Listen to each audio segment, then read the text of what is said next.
Olá, seja muito bem-vindo novamente ao nosso podcast.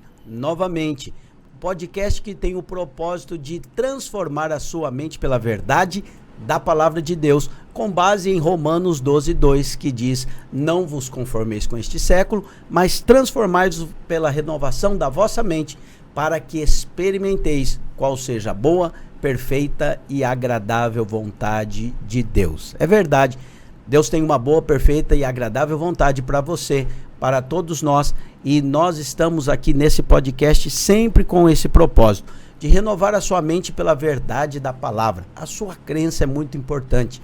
E hoje nós estamos aqui para tratar de um assunto muito relevante, a prevenção ao suicídio. E para isso, eu e a minha amada esposa Jaqueline, a pastora Jaqueline, nós estamos aqui e estamos recebendo uma visita ilustre do nosso irmão querido, médico. Ele é o Jordan Fernandes, ele é médico pós-graduado em psiquiatria clínica e saúde mental e também pós-graduado em psicogeriatria. Que bênção! Você é muito especialista, muito bem-vindo no nosso meio. Obrigado. Você com certeza já é uma daquelas que a gente diz, uma espada bem afiada que Deus pode usar nas suas mãos. E é um prazer tê-lo aqui conosco. O prazer é nosso. Havia até comentado com a minha esposa, né? Estava assistindo o podcast do Jonier. Falei, nossa, ó, bacana, vamos participar lá uma hora, amor. Ah, que bênção. Olha aí, que bênção. Faz pouco tempo que a gente comentou isso. É verdade, é bom, que bênção. E você é discipulador e líder na rede Experiência da Videira de Rondonópolis. Isso, a gente colocou um nome um pouquinho diferente, Experience. Experience. É que brasileiro gosta de falar inglês. Né? Nome inglês. É que nós modelamos o encontro com Deus no hotel do Washington e fizemos o primeiro encontro lá há 3 anos atrás. Sim. E colocamos como nome do encontro o nome do evento Experience. Experience. Não vou conseguir falar a segunda palavra. Mas aí ficou. Assim, como foi algo muito marcante, cresceu bastante as células em si, multiplicando. Que aí benção. Nós colocamos como nome, a gente gostou. Que bênção. Foi uma... Essa questão de brasileiro falar inglês tá em todo lugar, né? Minha filha está se casando agora e aí mandou aquele aviso que eles chamam de save the date. Aí eu falei, filha, por que não coloca reserve a data?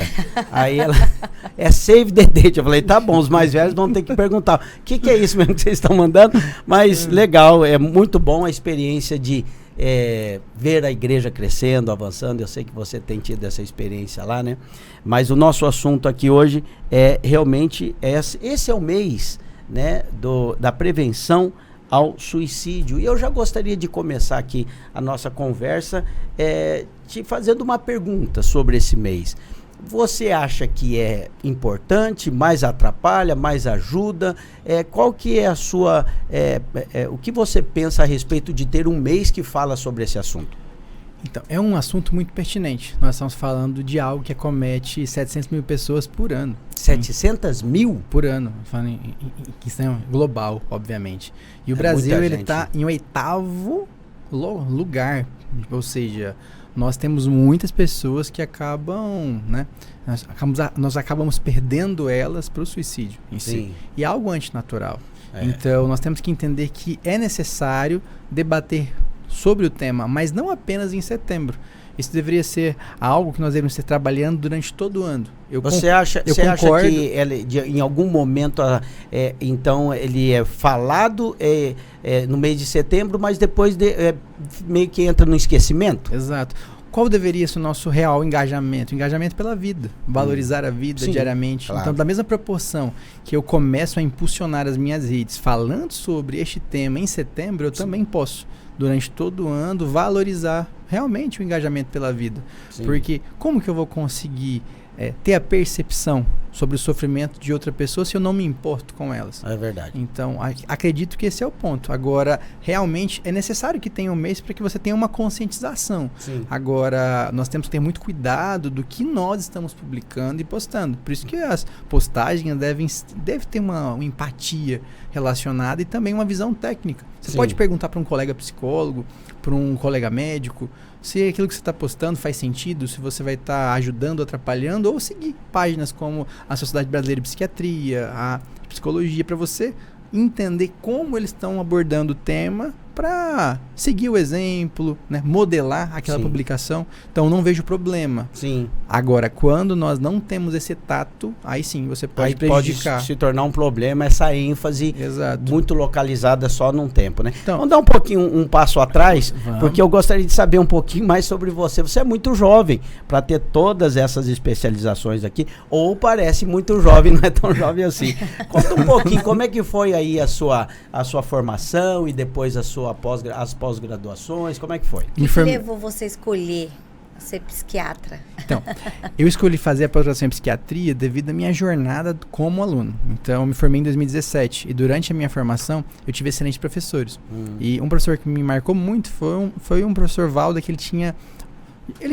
esse termo, engajamento pela vida, eu aprendi com ele. Então, ele tinha uma empatia de verdade, muito acima da média e nem era cristão. Sim. Então, ele se importava não apenas com os pacientes, mas também com a saúde mental dos alunos. Sim. E isso me tocava muito. Nossa, e eu conheci a Cristo durante a faculdade. Certo. Então, quando eu enxerguei essa necessidade de você se importar com as pessoas, não apenas com o diagnóstico, com aquilo que ela realmente estava sentindo como dor, algo mais orgânico, você poderia unir esses dois mundos. Sim. Aquilo que você acredita junto com aquilo que você pode oferecer. Então, eu me apaixonei pela psiquiatria nesse sentido. Legal. Nessas idas e vindas da vida, eu optei pelo caminho da pós-graduação. Então, eu fiz a pós-graduação em psiquiatria clínica, saúde mental, psicogeriatria, formações em autismo e sigo estudando.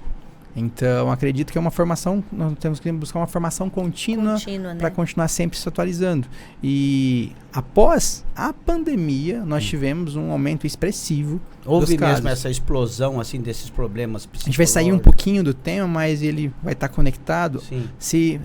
Se mensura, a mensuração é que antes da pandemia nós tínhamos mais ou menos 20 milhões de pessoas com transtornos relacionados da mente, transtornos mentais. Após a pandemia, a gente chegou a 80.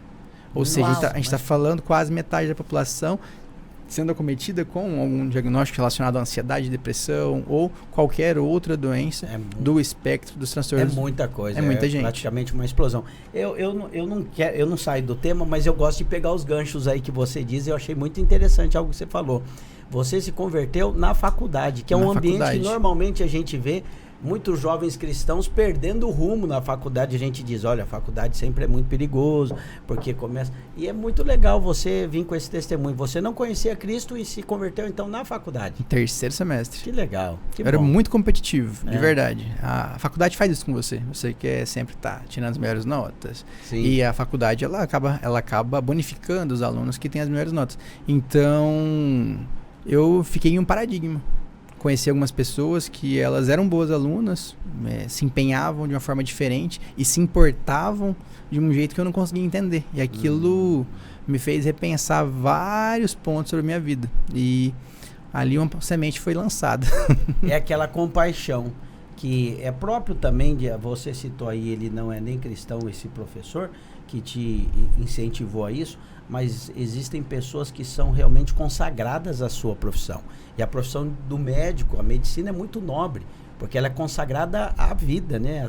A preservação da vida, a melhoria da vida. Então, quem é realmente consagrado e entende o propósito, ele entende que não é só uma profissão ali do dia a dia, mas é realmente algo que pode salvar muita gente, né? E o médico é o que de mais próximo, eu acho, do pastor, do sacerdote, que tem essa concepção da vida, né? De salvar vidas. Isso é muito legal. E você falou algo aí, Jordan, sobre o seu professor, ele está assim, interessado com os alunos, né? Assim, prestando atenção em relação aos alunos, né? A minha filha, ela faz psicologia e eles tiveram uma situação recente, né? Na faculdade, no curso de psicologia, era um colega dela que agora, há pouco tempo, suicidou.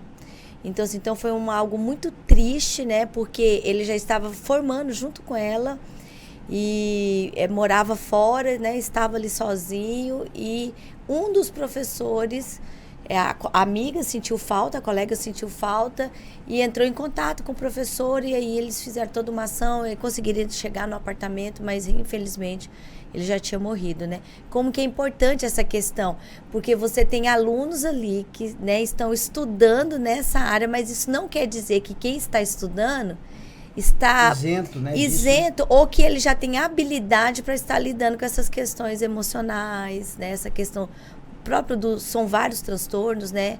E às vezes a pessoa ela não está sabendo lidar, né? O fato é que todos nós somos suscetíveis. Qualquer pessoa pode. Qualquer ser humano. Qualquer pessoa pode ser acometido por um transtorno de ansiedade e depressão. Obviamente que existe algo que nós chamamos de epigenética. Existem pessoas que têm uma predisposição genética a desenvolver um transtorno de ansiedade, um transtorno depressivo, que ela pode ou não vir a iniciar, dependendo daquilo que você é exposto. Talvez a um ambiente familiar mais tenso, a falta de você estar se exercitando o sedentarismo, uma rotina muito estressante, um trabalho, né, que vai trazendo uma opressão, talvez você está tão exausto por aquela rotina. Então, esses gatilhos, que traz no seu entorno, pode fazer esse transtorno ser ativado.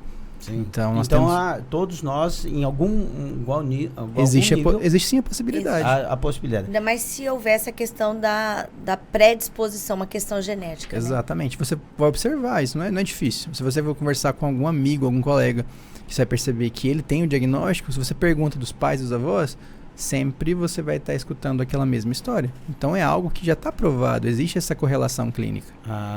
Ô Jordan, então aqui eu tenho um dado, você já citou, da Organização Mundial da Saúde, que calcula que 700 mil pessoas mortes aconteçam anualmente no mundo.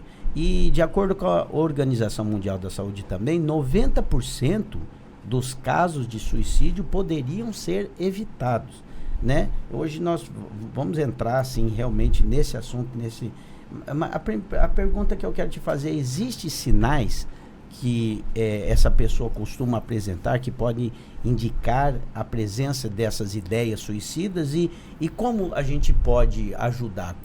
Vamos separar essa pergunta em dois blocos, né? Vamos entender que, além de ser 700 milhões de pessoas que morrem, a gente está falando que a maioria são adolescentes.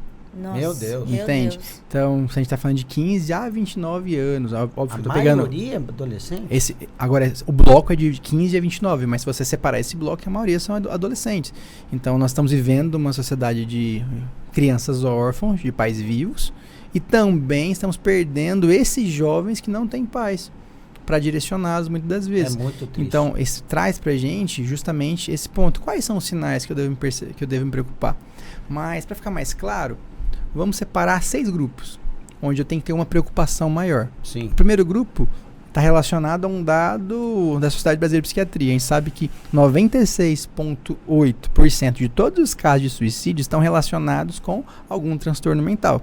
Então, se eu sei disso, e dentro desses transtornos que mais se relacionam é justamente o transtorno depressivo e o transtorno bipolar no polo depressivo, todos relacionados com a depressão, é o meu primeiro ponto de alerta.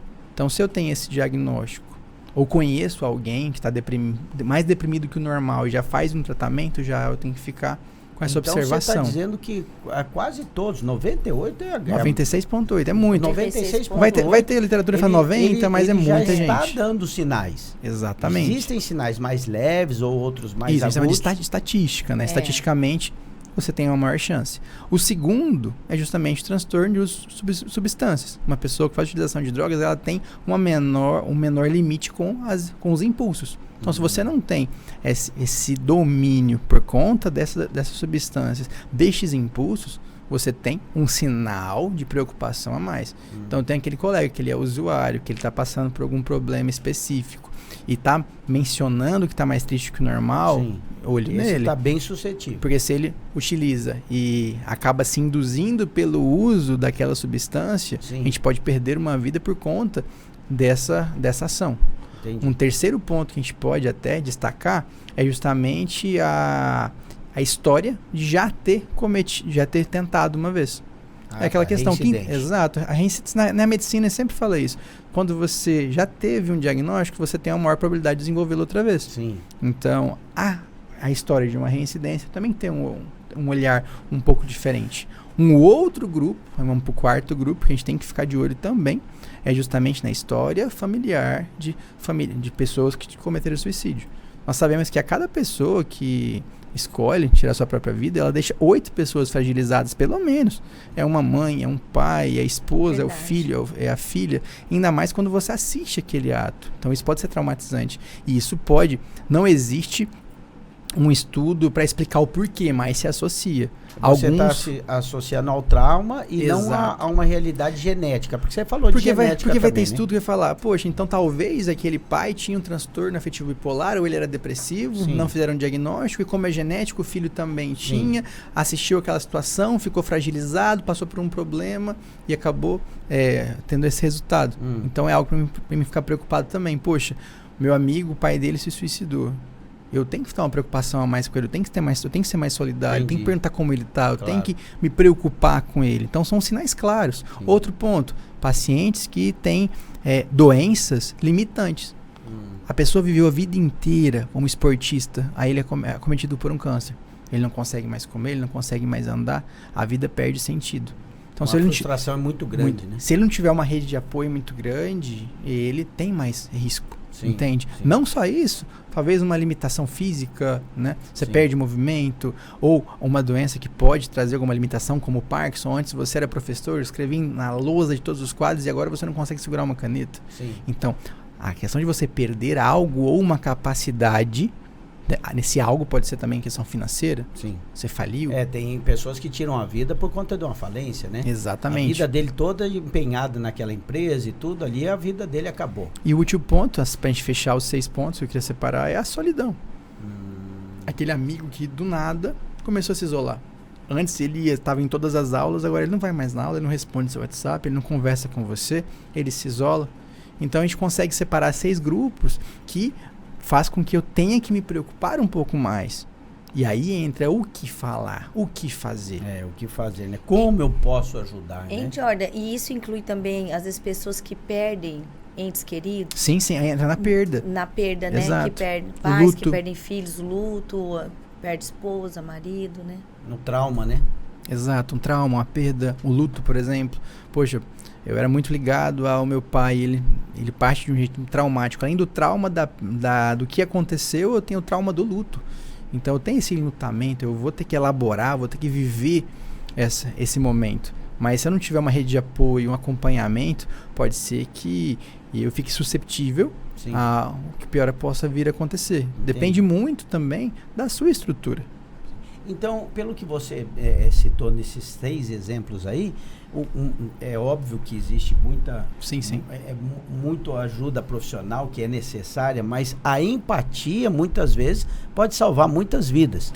O cuidado com a pessoa, a atenção nos detalhes de cada um, pelo que você falou. O primeiro passo. O primeiro passo é a empatia. Qual que é o maior problema do ser humano? Ele é muito rápido em dar a opinião dele e muito tardinho em escutar.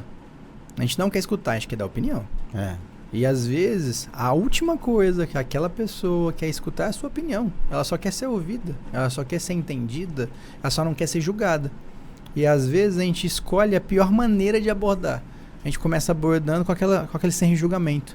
Poxa, mas você tem tudo, né? Você tem um bom casamento, uma boa família, por que você quer fazer isso? Não tem motivo aparente nenhum, né? Nós já questionamos a dor do outro sem nem dar o tempo da gente tentar mais ou menos entender mentalmente o que está acontecendo.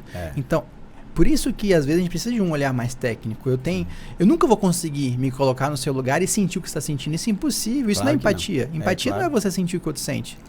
Empatia é você escutar o que o outro está sentindo sem que o seu afeto seja movido. Sim. E ao mesmo tempo eu tenho que me importar. Sim. A pessoa tem que, pelo menos, se sentir que eu tô na conversa. Ela tem que se sentir abrigada, acolhida, apacentada. Sim. Eu tava até lendo o ID, o livro do Senhor, a gente fazendo jejum lá agora na nossa igreja, e foi bem interessante a questão do apacentamento. Então, se todo cristão ele desenvolvesse A função, né, do pastor, essa função, né, do pastor, tipo assim, de apacentar, de escutar, de entender o que o outro está sentindo, com certeza a gente conseguiria evitar. Existe um programa que é a Central de Valorização da Vida, CVV. Sim. É 188 para você ligar. Eles recebem, em média, por ano, 3 milhões de ligações. Meu Deus. Ou seja, obviamente que eles impedem muito. Do que a gente estava falando até antes de começar a gravação. Muita gente pedindo socorro. Muita gente. Esse último ano foi 3 milhões, mas a média é 2,5 milhões de ligações que eles recebem. Eles têm mais ou menos 100 colaboradores, vários profissionais que também ajudam com palestra, com treinamento, para que eles possam saber o que falar, o que escutar, como escutar. Mas o que eles desempenham é o que nós queremos transmitir para vocês. É a escuta ativa empática. É você escutar sem julgar o problema do outro, sem querer se colocar no lugar, ou falando mentalmente, meu Deus, isso eu tiraria de letra. Não, apenas escute. Seja paciente em escutar, sem querer dar sua opinião. Então, e você já falando desse trabalho aí que as pessoas fazem, com certeza é possível livrar a pessoa, não de um problema mais crônico, mas de um pensamento pontual ali suicida, com uma ligação, uma ajuda de uma conversa. É possível isso acontecer, então? Gostei muito do que o senhor mencionou, né, dessa experiência que o senhor teve antes de vir. Sim. Né? E mais à frente o senhor deve comentar, mas vamos partir por um ponto bem simples. Existem pensamentos que não são nossos. É verdade. Pensamentos automáticos, pensamentos intrusivos. Então eu não preciso acreditar em todo pensamento que a minha mente aciona. Sim. Nós sabemos que em transtorno de ansiedade, transtorno depressivo, esses pensamentos automáticos, intrusivos, que invadem a minha mente trazendo a pior perspectiva, as piores catástrofes possíveis que poderiam acontecer em situações totalmente remotas, tiram a nossa paz. Sim. E uma pessoa que está no pior momento possível e começa a ter esses pensamentos, faz com que essas ideações suicidas comecem a virar planificações. Então, como que eu posso abordá-la? Primeiro momento é você realmente escutá-la. Nesse primeiro momento, oferecer essa empatia. E em um segundo momento, no final dessa conversa, você pode sim oferecer ajuda. Levar ela para um profissional, ele possa ser acompanhada, e aí sim ela vai ser avaliada. O que a gente quer transmitir para vocês hoje é justamente isso.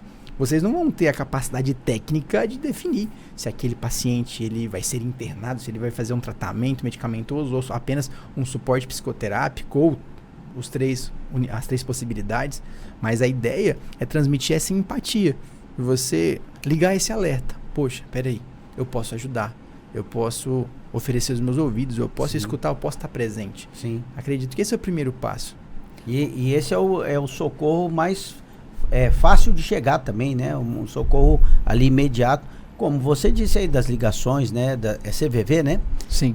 Que acontecem e tantas pessoas, tenho certeza que muitas pessoas são salvas, né? Hein, Jordan? E isso que você falou se aplica muito nessa questão no meio cristão, né? Que eu até queria trazer isso, porque a gente vê assim que existe ainda um certo preconceito, né? E você falou sobre essa questão de ter empatia, de ouvir, de acolher. Em que momento, assim, você aconselha? Por exemplo, nós, como igreja, por exemplo, nós somos uma igreja que a gente funciona através do discipulado, né? Que um fala na vida do outro, ouve o que o outro está falando.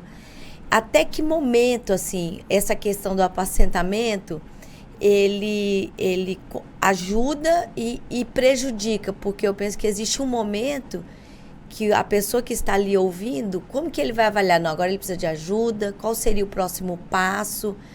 Ajuda profissional. Da ajuda profissional e de levar a pessoa, assim, essa questão da aceitação. Eu gosto de ser bem direto nesse ponto, porque assim, se você tem dúvida sobre o que você escutou, primeiro ponto, você pode até conversar com algum amigo seu psicólogo, ou diretamente você pode mencionar para aquele, talvez o membro da sua célula, um amigo, um colega de trabalho, já oferecer, olha, eu acho que seria mais interessante você estar buscando ajuda, né, nessa área, porque eu tenho certeza que você pode melhorar o seu estilo de vida, você pode melhorar a sua performance, você pode ter um acompanhamento e você não precisa caminhar sozinho. Ser mais direto, assim, né? Porque às vezes a gente perde tanto tempo em não falar e a gente traz a informação com certo preconceito. Sim. A gente fica assim, não vou falar. Poxa, já é um tema que não deveria ter tanto tabu. Ninguém tem vergonha de falar que faz o uso de, vamos colocar, de um hormônio, como para um hipotireoidismo. Sim. Agora, quando a gente fala em problemas relacionados com a mente, eu tenho que esperar até o último momento para buscar ajuda? Existe ainda muito preconceito. Eu não sei se é muito, mas existe algum preconceito com a psiquiatria. Imagina-se que é só em casos extremos, mas o psiquiatra pode ajudar em muitos casos. Em diversos momentos você pode auxiliar a pessoa a construir uma melhor forma de enxergar a vida, a definição de como você valorizar aquilo que realmente importa. Você pode direcionar com os pilares daquilo que vai te ajudar a construir uma rotina melhor, a prevenir essas possibilidades, porque nem sempre o paciente ele tem ideia do que ele está fazendo na vida dele. Às vezes ele acha que aquilo tá bom e ele está vivendo há anos em um quadro, um espectro depressivo. Sim. Talvez ele tenha diagnósticos que fazem ele ficar a vida toda limitado por um TDAH, por exemplo. Sim. Por uma dificuldade em manter atenção, concentração. E por um preconceito, ele não busca uma avaliação. E hoje, cada vez mais a ciência, a medicina está tão evoluída, né, que ela está ajudando em casos específicos. E eu lembro de um amigo meu, pastor, que me relatou que, assim, do nada estava depressivo. E começou a entrar nesse quadro e sempre aquela ideia de assim, não, é espiritual, eu tenho que combater. Mas um dia ele viu, ele falou, não é espiritual isso, eu vou buscar ajuda. E ele foi ao psiquiatra e o psiquiatra detectou. Falou, não, você está com falta de, não lembro se era hormônio, o que era, você está com falta disso, receitou um remédio para ele. E ele falou que assim, foi no primeiro dia, no segundo dia a vida dele mudou, como se ele visse tudo preto e branco, e depois do remédio mudou totalmente. Ele falou, era clínico, era físico, não tinha nada a ver com psicológico, nada disso, né? E, por exemplo, existem medicações que elas são provadas que elas ajudam a reduzir a ideação suicida. Obviamente que tem medicações que podem, né, até aumentar esses pensamentos, mas por isso que você tem que ser avaliado. Então, se você coloca naquele momento uma medicação específica para você ajudar ele conter aqueles pensamentos, e já tratando também uma possível de causa de base, você consegue devolver àquele paciente a engajamento pela vida. Sim. Agora, por que existe tanto preconceito? Porque são tratamentos longos. Sim. Então, o paciente tem, às vezes ele traz uma vergonha que não deveria existir, relacionando ela com uma autocondenação. Sim. Do porquê ele está passando por aquilo, que ele se sente mais fraco que os demais. Às vezes ele acha que não está funcionando, porque, como você disse, é longo. E isso a gente tem que deixar bem claro, abrindo um parêntese, a maioria das medicações, elas demoram 2 semanas para começar o seu efeito clínico. E nessas primeiras semanas, nesses 14 dias iniciais, você só sente os efeitos colaterais. Sim. Então, você acaba tendo uma dificuldade com essa adesão do tratamento, somado ao preconceito. A gente tem muitos abandonos. É isso que eu ia perguntar. Então é grande o número das pessoas que abandonam o tratamento? Quando você está com acompanhamento de perto, você consegue explicar bem, o paciente sai da consulta sabendo de tudo aquilo que pode acontecer, você reduz drasticamente esses números. Sim. Então, estou falando um exemplo geral, mas via de regra, quando você consegue oferecer esse suporte, tá ali presente para responder uma dúvida, nem que seja no WhatsApp, que ele possa retornar, se ele não teve uma boa adesão, você consegue sim mudar essa história. E hoje, com a internet, você consegue ter as consultas remotas por telemedicina. Então, é muito diferente essa perspectiva quando você está sendo acompanhado. Você acompanha de perto hoje os pacientes. Você usa também essa ferramenta de consulta remota. Exatamente. É um acompanhamento. Na realidade, é um acompanhamento. Então, a gente brinca, nós nos sentimos como treinadores. Meu irmão atua na mesma área, eu pego um pouco mais a área da psicogeriatria, ele na área da infantil. Seu irmão é médico também? A gente atende no mesmo local. E também faz parte da nossa rede na igreja. Ah, é? Ele que é a parte artística da família. Qual é o nome dele? Johnny. Johnny? Johnny. Ah, você é o Jordan e ele é o Johnny. Isso, quase uma dupla. Eu já vi o Johnny. Nas redes sociais. Ele é mais blogueirinho. Ele é mais ativo nas redes sociais, Comecei agora a movimentar meu Instagram, mas tá indo bem, devagarzinho. Certo. E o que acontece é que quando nós entendemos a real importância do tratamento, o jogo muda. Porque o paciente ele se sente cuidado, ele entende que aquilo, dependendo do diagnóstico, você vai ter um momento para iniciar, um período para terminar, obviamente dentro de um acompanhamento. Sim. Então qual que é o maior medo sempre? Poxa, eu vou ficar dependente. Eu não quero usar isso pra vida toda. Sim. Só que não tem o mesmo pensamento ao contrário. Poxa, eu preciso sofrer a vida toda? Eu preciso ter essa limitação a vida toda? É verdade. Então, se a gente conseguir exercitar essa capacidade de raciocínio, eu consigo ver os benefícios de um tratamento. Sim. Isso não vai fazer você ser menos cristão e ter menos fé. A gente costuma dizer que a ansiedade, o transtorno de ansiedade, ele é um convite para que você possa exercer ainda mais a sua fé. Nós costumamos separar o nosso tratamento na primeira consulta sempre explicando que a gente acredita em 4 pilares fundamentais, que é o pilar do ambiente, o pilar da pessoa, o eu, o pilar da fé, principalmente, e a gente vai ter um terceiro pilar que a gente não pode esquecer, que é o trabalho. Sim. Entende? Sim. Então vamos lá. Eu tô falando que todos os locais que eu me relaciono pode afetar a minha vida. Eu tô falando que as decisões que eu tomo relacionadas à minha vida pode afetar a minha vida. Sim. Tô falando que o pilar familiar, ele pode afetar a minha vida, também a fé pode afetar. Sim. Então se eu não tiver um equilíbrio relacionado àquilo que eu acredito, eu vou viver uma vida infeliz, uma vida improdutiva, uma vida limitada, e eu acabo deixando de viver o melhor possível naquela situação. Nisso a gente fala aqui, né, o nosso podcast novamente, a gente diz que a renovação da mente pela palavra, a fé é a sua vitória. A Bíblia diz que a vitória que vence o mundo é a vossa fé, né? Trazendo um pouco para essa questão da importância da fé. A fé, às vezes as pessoas falam, então é só eu crer e é só ter fé e pronto, está tudo resolvido. Eu digo que fé não é só, fé é muita coisa. Nesse aspecto, abordando esse assunto, é que a gente vê a fé da pessoa, que é o conjunto das suas crenças, o que ela acredita, pode cooperar muito para tirar essa pessoa desse quadro. Até para o tratamento. Exemplo, a gente sabe que existe o efeito placebo e o efeito nocebo. Sim. Então, às vezes o paciente, ele tem tanta fé naquele tratamento, isso aconteceu com o pastor. Eu acredito muito nisso, no que você mencionou. Possivelmente não foi o efeito do remédio, mas ele tinha tanta fé que aquele tratamento iria resolver o problema dele, que ele em poucos dias já apresentou resultado. Sim. E quando realmente aquela medicação ela começou a ter uma efetividade em todo o sistema do organismo dele, ele ainda aproveitou ainda mais do efeito. Então, quando você acredita, se sente cuidado, tá dentro do acompanhamento, você consegue mudar esse jogo. Só que é uma questão de paciência. Ô Jordan, você acredita que existem desses transtornos, que até você citou, essas situações que as pessoas têm que estarem atentas, né? Que são possíveis pessoas, né, que podem levar ao suicídio.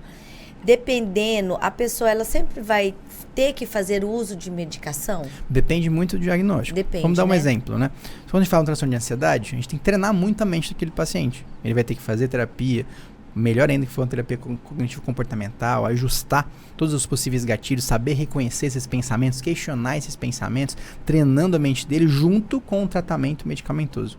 Então, quando você une esses dois mundos, tendo indicação para esse tratamento, obviamente, você vai ter que investigar dentro de uma entrevista específica, você monta um plano.